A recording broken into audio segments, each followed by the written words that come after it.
So today we're going to talk about the 44th Missouri. We're at the Carter House in Franklin, Tennessee. And the 44th Missouri is a unit that really up until recent years, a lot of people had never heard of. They were not talked about in any sort of major way. They were a new regiment. They had been raised in August and September of 1864, and they were raised along with about 9 other regiments to help defend Missouri from guerrillas and bushwhackers, and they were raised at the behest of General William Rosecrans. Rosecrans was ordered by Major General George Henry Thomas to ship troops to Tennessee to help defend this area. They joined the U.S. Army just a couple of days before the Battle of Franklin, so it's pretty incredible. I mean, these are new guys, never been in combat, never fired a shot in anger, so they don't join John Schofield's forces in this area until November 27th, which is just in time to actually take part in the big retreat from Columbia through Spring Hill and all the way to Franklin. And so they begin to arrive on the outskirts of Franklin at around noon on the day of the battle, Wednesday, November 30th. And by that time, much of the U.S. Army has already deployed in its defensive posture. There are 3 divisions already in place on the south side of town. As the Missourians begin to come up at the back end of the Army, they end up being placed into a secondary or reserve position. So we're going to head to that spot, show you exactly where they were, talk about their dispositions, and then lead you right up into the battle and how they get caught in some of the worst fighting. And actually, by the time we're done, hopefully you'll have a much better understanding of how the 44th Missouri were really an anchor and helped save the U.S. Army that day.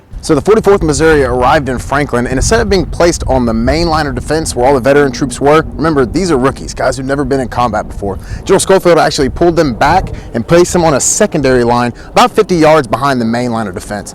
So if you see right here, this berm, it's not the original earthworks, but it's a reproduction berm that shows the exact location of the 44th Missouri along that secondary line. You can see it starts here, extends down through the visitor center, and take it about on the other side of the visitor center, and that's where the 44th Missouri would have been on the secondary line. So the 44th Missouri Infantry had about 650 men, and they were commanded by Colonel Bradshaw. Now, Colonel Bradshaw was a veteran. He fought at Shiloh. He had gotten out, and when he got back to Missouri, he raised these men up into this company.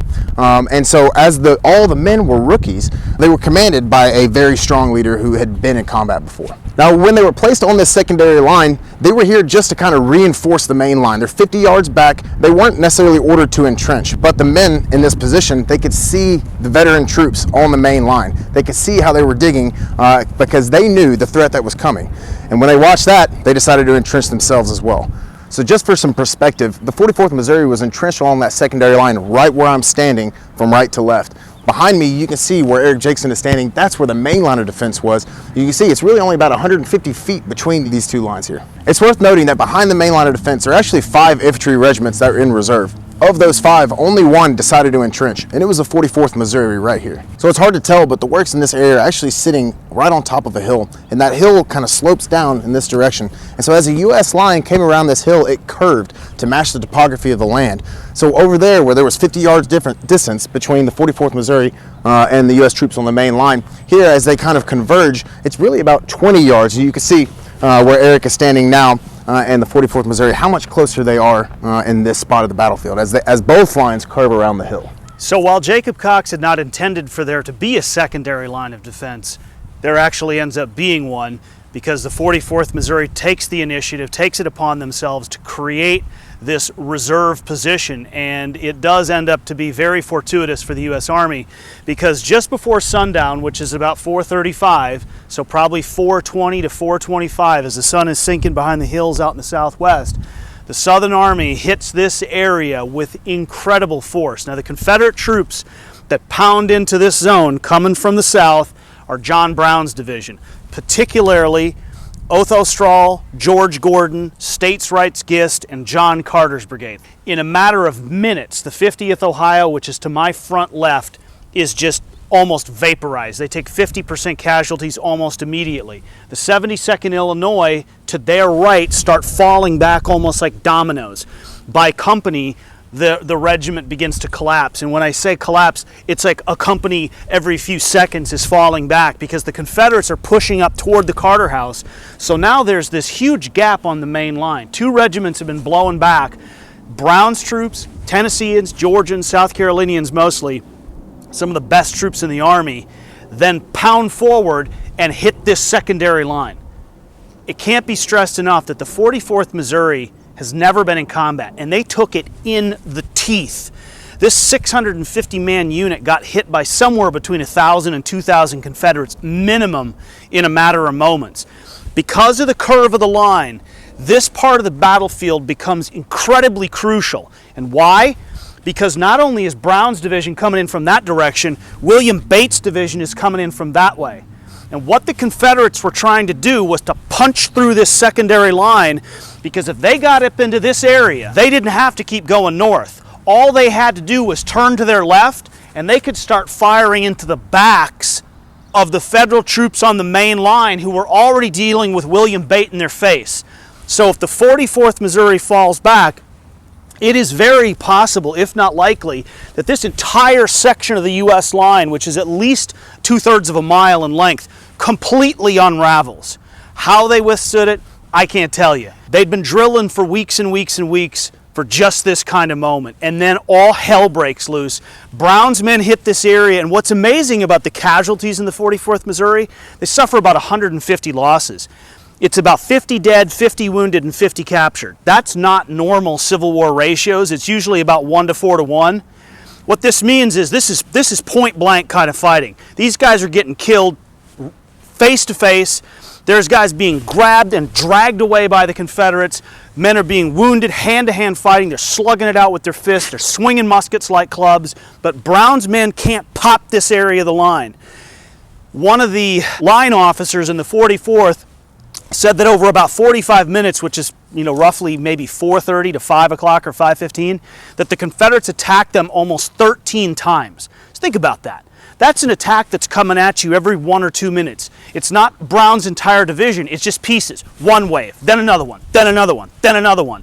And somehow, ground littered with bodies, they hold this. And what they do by being an anchor is they allow the main line, what's left of it, to somewhat stabilize. And so right over here on the right flank of the 72nd Illinois, which has now fallen back and trying to rally behind the 44th Missouri, is the 111th Ohio. Little tiny unit, but they're veterans. They can see the new guys are hanging on. So the commander, Isaac Sherwood, refuses his left flank. What does that mean? He turns it at a 90-degree angle. He takes 2 or 3 companies and has them move incredibly under fire. I mean, there's just lead flying everywhere through this area, and Sherwood turns his regiment to the left to link up with the 44th right there. By doing that, he secures this soft interior section. Meanwhile, there are Confederate troops all through this area, which is the Carter Garden. So the last thing in all this craziness, Lyman Bridges, a battery commander, is ordered to move his guns, 3-inch ordnance rifles, into this area. And Bridges, his guns are aimed out to the southwest, targeted squarely on Brown's men, who are still pouring into this area. Look at the ground. It's flat. There's no elevation. So when Bridges' guns line up to fire through this area, no doubt they had to tell the 44th Missouri guys in probably maybe a 100-foot section to get on the ground, because they're firing the guns literally over the tops of their heads. In fact, one of the guys in the 44th who's wounded, he actually got shot in the backside, but it wasn't by a bullet. He got hit with a sabot. And if you know about artillery, that's the ring that pops off when the gun fires the shell. He got hit with the sabot in the backside. Meanwhile, out here, sadly, what is now today been developed, and really has been covered up by development for a long time, between what used to be there and what's there today, we were allowed to do an archaeological dig, and this is probably half a dozen years ago. We were finding artillery fragments at about 250 to 350 feet. And I talked to a guy I've known for many years as a real artillery expert, and I said, could they actually fire the guns where the shells were detonating at that distance? And he said, yeah, if you cut the fuse to about a half second. That's how crazy, because you weren't supposed to cut the fuse to usually less than a second. That shows the insanity that's going on in this area. So to recap, main line's been completely blown up. 44th Missouri's hanging on for dear life, loses almost 1/3 of the regiment. They're down. This battery gets moved in. They're firing. I mean, they're clearing the Missourians' heads by half a dozen feet. I mean, you can feel the shock waves coming down on you as those shells are streaking out there, blowing up. And it's not even dark. We've barely gotten to 5 o'clock where the sun's down, twilight's starting to diminish, but there's still light. The battle's barely an hour old, and there's still more the 44th Missouri and Colonel Bradshaw are asked to do. As a young man going to war, you think about and you prepare yourself for what that first moment of contact with the enemy is going to be like. And you train and you prepare yourself mentally for it, all right? But you know that you've got your leadership. The guys who've been there before, the experienced guys are going to pull you through it. And that helps you. Right? The 44th Missouri here along the secondary line, they were placed here. They'd never been in combat. They'd never seen the enemy face to face before, never fired their weapon in anger. And here along this line, they saw Hood's entire army approaching. But they saw something even worse than that. They saw their own men, the veterans, the guys who were supposed to stand fast, they saw them crumble under the weight of Hood's army. So now if you're here on the secondary line, how do you stand as a rookie watching the veterans fall back wave after wave after wave and put your foot down and say, not me, not the new guy? So we talk about how amazing it is that these rookies were able to stand fast, but really, realistically, it's a monumental feat of courage, something that is just so beyond comprehension to think about that they were able to stand here, put their foot down, and make it work. After the main line crumbled in this area, the 44th Missouri was actually tasked with going back and retaking that section of the line. So what that required from them was they were going to have to jump their works, cross this no man's land, and go back and take it. They tried. That's when their leader, Colonel Bradshaw, was wounded. He laid out here critically injured, and they made it to the line. But they couldn't hold the position because the Confederates had placed a foothold right there too. So now they're face to face. They're involved in this hand-to-hand combat, and they can't quite push the Confederates out past the main line, so they come back to the safety of their works and continue to slug it out here where they've got their better foothold. So at some point after dark, 5:15, 5:30, there's this first lull in the fighting, which Jacob Cox describes, and it's about then that those left standing in the 44th Missouri realize Colonel Bradshaw is missing. The men didn't know what had happened to him, and for the next almost 2.5 weeks, they believed he was dead. Bradshaw would eventually be found in Franklin at a private residence recovering from very, very serious wounds, but he laid out in this no man's land for several days before being recovered. So as the hours pass, the battle really starts to flame out at about 7:30, and this battered, brand new regiment pulls off the line with the rest of the army starting at around midnight, 1 a.m., left their dead on the field. Some of the wounded had to be left behind. Some of the POWs would end up in prison camps from Mississippi to Alabama and into Georgia. And this would be the only major battle that the 44th Missouri was engaged in. They ended up in Mobile Bay in April of 1865, so they were there right at the end of the war in the Western Theater. And then their legacy was virtually non-existent.